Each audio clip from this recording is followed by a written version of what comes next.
అండి. ఈరోజు పని ఎట్లయిందో చెప్పేస్తా. ఇవాళ పొద్దున్నే పని అయిపోయింది. 10:30 కల్లా పని అయిపోయింది. పొద్దున్నేమో లేసేసిన, వంటైతే చేసేసిన, దందకు పోదామనేసి 5 రోజులైతుంది దందకు పోక. ఎందుకంటే ఇంక శివరాత్రి ఉండే నేనైతే ఒక్కరోజు పోలేదనమాట. ఇంకా 4 రోజులేమో మా ఆయన కూడా పోలే. ఇంకా నెక్స్ట్ డే శివరాత్రి ఉండే మా ఆయన శ్రీశైలం పోయొచ్చి 2 డేస్ అయిపోయింది. మళ్ళీ ఒకరోజేమో శ్రీశైలం పోయొచ్చినందుకు కాళ్ళు నొప్పులొచ్చినాయని ఆ రోజు ఉండే ఇంటికాడ. నిన్న పోదామంటే నిన్న నెలాఖరు కదా దంద కాదని ఇంటికాడ ఉండే. ఇవాళ ఫస్ట్ ఎవ్వరు గిరాకీ కాదు, రేపు పోదాంలే అనేసి మా ఆయన అయితే మళ్ళీ పండుకున్నాడు లేపేయంగానే.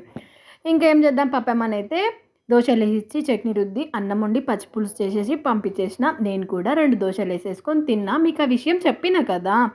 మళ్ళేమో ఇంట్లో పనులు ఇంకా అన్నీ ఊడ్చేసి గిన్నెలు పక్కకు పెట్టేసుకొని, గిన్నెలన్నీ బయటకు వేసేసుకొని, బట్టలు నానేసుకొని, ఇల్లు ఊడ్చేసి పని ఎట్లా అయిపోయిందనమాట. మీరైతే ఒక లైక్ చేయండి.